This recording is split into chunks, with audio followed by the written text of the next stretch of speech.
Okay, I have an interesting message. Don't take it if it's not for you. This will absolutely be for you if cats, particularly like the different colored cats, calico, gray cats, white, black cats. You've been seeing like a plethora of different types of felines. Even oh, damn it, what are they called? Hold on. Lynx cats, bobcats, like wild cats, not just like lions or like panthers, but like wild cats. I keep smelling cat piss. I'm so sorry. I'm so embarrassed. I keep smelling cat piss. I don't own a cat. I'll show you what I have. I have this pit bull right here. I've got a Staffy Pity mix and a plaid coat. That is what I have. So it's like I keep asking my partner, I'm like, does it smell like cat pee in here? He's like, no. Like, so I just keep smelling. It's like a Claire Aliens. It's a Claire Gustins. It's like the smell and like the taste of like cats. It's so weird, but it's what's occurring to me about how animals, and especially cats, how they mark their territory. So you also might be seeing like skunks as well, and maybe even like deer, perhaps. But animals, especially cats, that reveal territory, ley lines, also like the line between like the spiritual and the material world.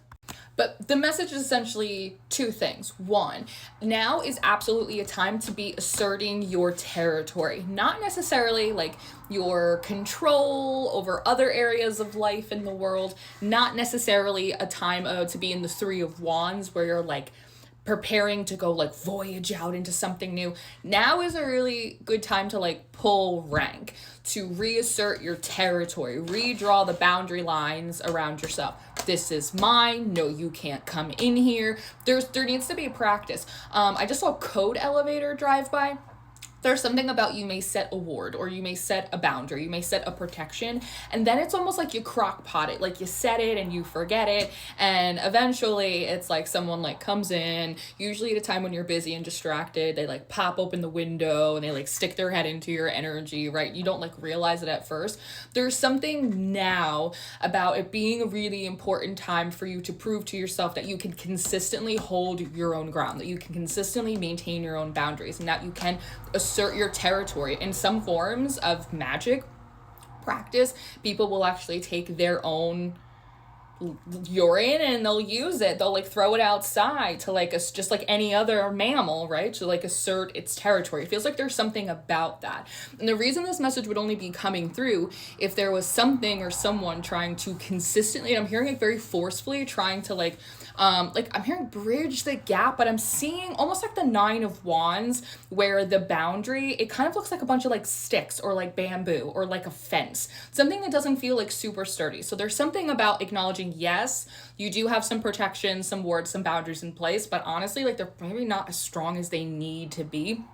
And so I see them being pushed on and pushed on. And if they're pushed on enough, like they will come down and someone will be able to get into your energy. So there is something, I also wonder if like, I don't know, alchemically, there's something about like felines being connected to your shadow, like your more shadow, actually, I will come and beat that ass energy is connected to like some kind of feminine mystery cat type of energy. The Queen of Wands might be a card that's coming up a lot for you now, but I also keep channeling the goddess Bast a lot. The goddess Bast or bastet, she's connected to fertility, to the protection of the divine mother, to cats, domestic harmony. And within her cult, cats are considered to be guardians of the home, of the threshold. So there might be something here about your home being the place you should rest and relax. If it's not properly protected, or you're not properly, I don't know, like working with your house spirits, your land spirits, like if you don't have the locks on the doors, then your home actually becomes your greatest liability, because it's where you are most relaxed and you are most like offline and you are most vulnerable. And so these protections also seem to mostly be centered around the sanctity and protection of the home, which is also probably where you keep your altars and your sacred materials and your tools. And I feel her energy coming in really strongly to help guide and encourage a lot of you to up like your threshold and home domestic magic. It feels a little bit like some of like the lessons that I've gotten from the Hecate. It feels a little bit like the lessons we learned from like the Baba Yaga and some of her folklore, like Vasilisa, for instance. And Bast is also known to have like a lot of wrath. Like she is a fierce protectress of the home and also of the pharaoh. So there also might be something here about protections needed, like around your partner or your children, like those nearest and dearest to you, because sometimes even if you have vulnerabilities in your auric field or in your practice, sometimes like you're so protected and you're so discerning that you're able to like fight them off one by one. But like if the devil can't get to you, he's gonna get to people that are near you. So there's also something here about, I'm hearing like the lady of the house and I'm hearing the lady of the lake. A lot of folk tales coming in here. But there's something about, and I feel like I'm mostly speaking to my feminines, but there's something about like, if you're going to be the lady of this house, if you're going to be the woman of this house, I need you to protect it. I need you to protect yourself. I need you, what are you saying? To not let a mother think they can. And also to be more mindful and diligent of your protections of like your partner, of your loved ones, your nearest and dearest. Okay, I love you.